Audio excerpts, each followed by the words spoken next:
the epistle lesson, I love all of the imagery that's going on in this section. I absolutely think it's fantastic. There's a couple places, for example, in the first section, in chapter 5 section, he says, where is that? Be self-controlled and alert. I love the imagery there. The imagery there is, if you go into the Greek, another way to translate self-controlled is sober-minded.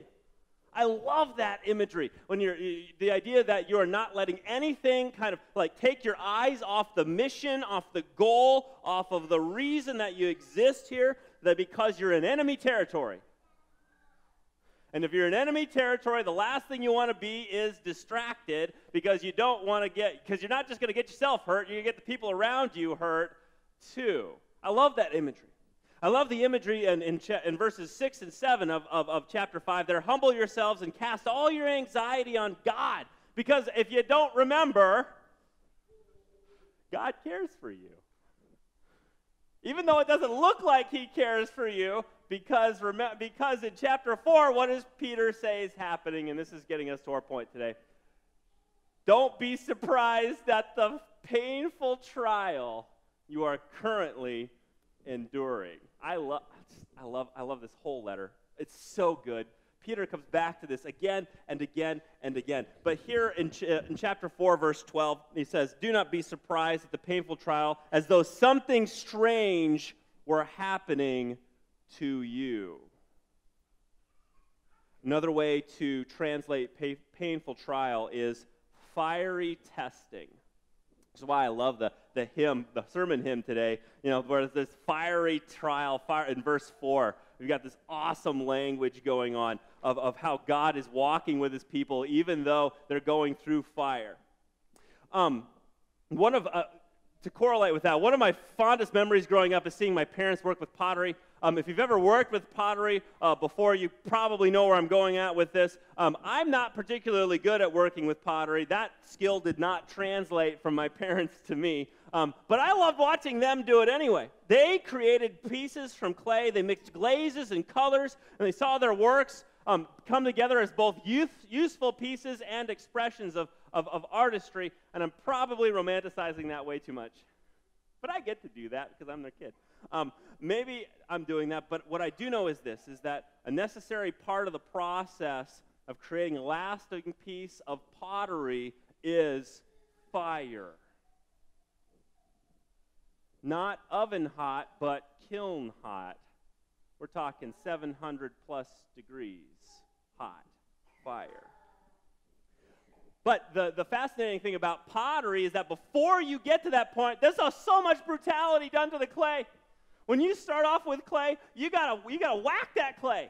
You start off with a block about this big, and depending on the piece of wood, you just whack it. You gotta hit it on a piece of wood to get some of the imperfections and the air out. So you beat it, you wedge it, you just hit it again and again and again. And then after you do that, you know what you do? You throw it onto a wheel and you spin it. So you start off and you're whacking it, and then you spin it and you put some water on it, and the potter, as he's spinning it around on a wheel, which is just basically a circular thing, a thing that turns the clay in a circle, the potter shapes it and molds it and forms it and begins to take it up into the object that he wants it to be. Whether it's a cup or a vase or a bowl or a plate, he begins to work it out. And then if it goes along, if he doesn't like it, you know what he does? He breaks it down. He starts back up again, keeps spinning it around in a circle very quickly, and he works it up, he pulls it to where he wants it to be.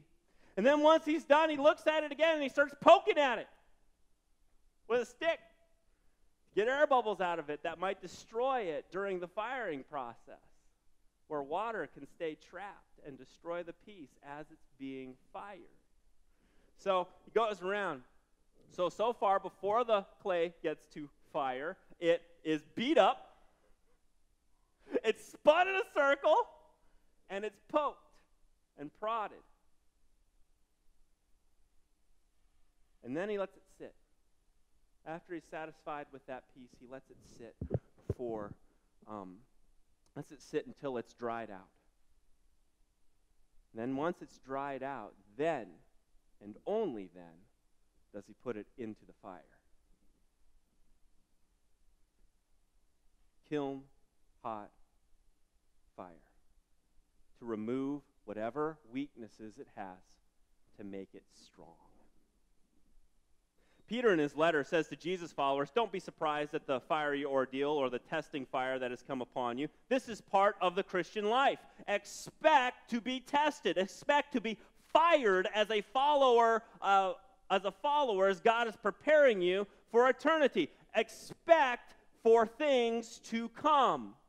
You will be messed up. You will be slammed, spun around, built up, broken down again, built up again, poked, prodded, let relax, and then kiln fired. All for your benefit. All because he is creating something in you and through you that will last for eternity. Now these testing fires are designed to remove imperfections, designed to seal whatever is going on inside of the clay. But Peter notes these fires, so if you're going to say, well, what's a fire? What's a testing fire? Well, a testing fire is not a result of our own dumbness. If you're a thief, this is not a testing fire. This is just you being dumb.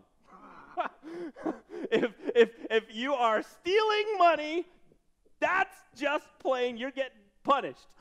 That's not a testing fire. Well, it's a testing fire, but not the kind that Peter's talking about. And it's not, if you're kind of a bad neighbor, you play your music too loud and the police come out and knock on your door saying, hey, turn the music down. That's not a testing fire. That's just you being a bad neighbor. A testing fire is something completely and totally different. Testing fire is a result of a broken world, whether it's direct physical persecution or indirect suffering because of bodily frailty, strife among believers, or broken relationships. Those are all kinds of testing fires. And our brothers and sisters in the Middle East in particular nowadays, what a fire. My gosh, did you see that more Coptic Christians were killed this past week? What a testing fire. But testing fires aren't just over there. That's one kind. But there are many, many kinds of testing fires. There's testing fires when Satan comes to you in the middle of the night and reminds you of those things that you have done wrong. There are testing fires when you are persecuted at your work, when you are told that you can't share Jesus Christ because you work for the government. There's testing fires when family and friends don't necessarily believe what you have to say about Jesus, and you have to spend Thanksgiving with them, and Christmas, and Memorial Day, and July 4th. Testing fires. Not to mention the fact that there's all sorts of temptation around. Testing fires. Without these testing fires, we will be vulnerable. For example, prior to being put through the fire, clayware, that is the pottery, before it is put, while it's still called greenware, while it's drying out, but before it is put through the fire, it is vulnerable to things that erode dirt over time, because clay is just basically dirt. And so what would erode dirt? Well, water and air. Outside natural forces, it is still vulnerable to. Without the firing process, the only way to stop this erosion is to be put in that incredibly hot oven. But it gets worse. For pottery, this happens twice. It gets put through the fire 2 times. The first time is to prepare it for the second time. So the first time around is to prepare it for this glaze coating. And like I said, it's pulling out anything which would dissolve the structure. Then the potter cools off the piece and prepares a beautiful glaze for it. After he glazes his piece of art, the pottery is then fired a second time, after which it can endure water and air and survive winds, rains, and sands of time. The pieces that we have from 3,000 years ago that still survive today are pieces of pottery that have been fired, glazed, and refired. It stands the test of time. I speak of pottery because it's what I know, and it's what I watched my parents go through in that process of creating, destroying, recreating, finally firing and refiring pieces until those pieces weren't able to endure. This fiery trial that has come upon us, that our Lord is letting us go through, that we should not be surprised at all, this fiery trial on account of our faith or testing our faith or trying our faith is designed to make us able to stand and endure the test of time, endure for eternity, to make our faith stand for eternity.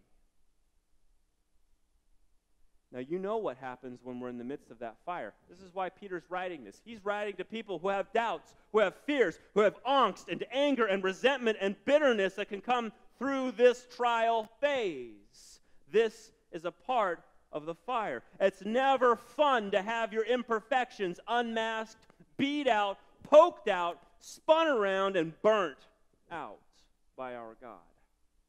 It is not a fun thing. And I'll tell you what, without the hope of eternity, without the hope of having a just judge showing up, without the hope of Jesus Christ saying, hey, wait, this is all to make you ready for an eternity where there is no pain, no sorrow, no suffering, no tears, without all of that hope, I'm not sure why I'd go through it. I'm like, shoot, I'm going to go have fun. I'm going to sleep in on Sunday morning.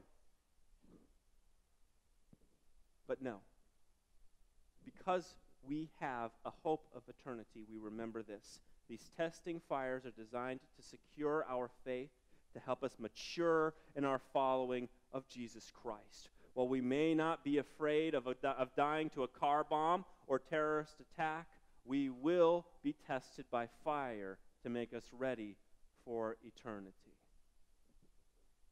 So how do we stay ready? How do we endure this trial by fire? If we know it's coming, we can't do anything about it, and it's like, well, okay, how do I get through it?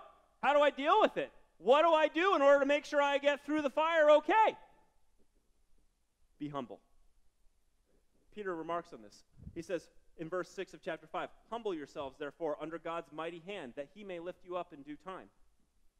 To those who will humble themselves under God's hand, under his testing fire, he will reward.